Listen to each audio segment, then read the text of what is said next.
Imran Khan, Bushra be be, Tehreek Insaf کی قیادت اور کارکنان کی رہائی سمیت عوامی مینڈیٹ کی واپسی کے لیے احتجاج کا سلسلہ جاری ہے۔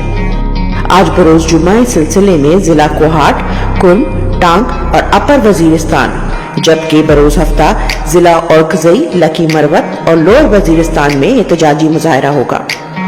سوات کی ہر تحصیل میں مستقل احتجاجی مظاہرے ہو رہے ہیں اور اگلا مظاہرہ مدین میں ہوگا۔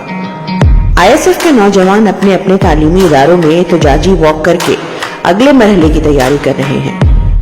گزشتہ دنوں آپ نے کراچی میں مظاہرہ دیکھا، آئندہ دنوں میں یہ سلسلہ سندھ کے دیگر اضلاع اور بلوچستان میں بھی پھیلایا جائے گا۔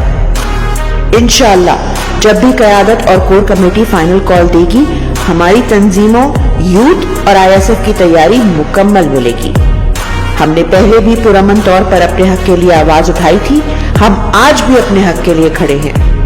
میں پھر دہرا دوں، پاکستانی قوم جانتی ہے کہ پاکستان سے غداری پاکستان پر چوروں کو مسلط کرنے والوں نے کی ہے اور اصل دہشت گردی قوم کا مینڈیٹ چرانا ہے۔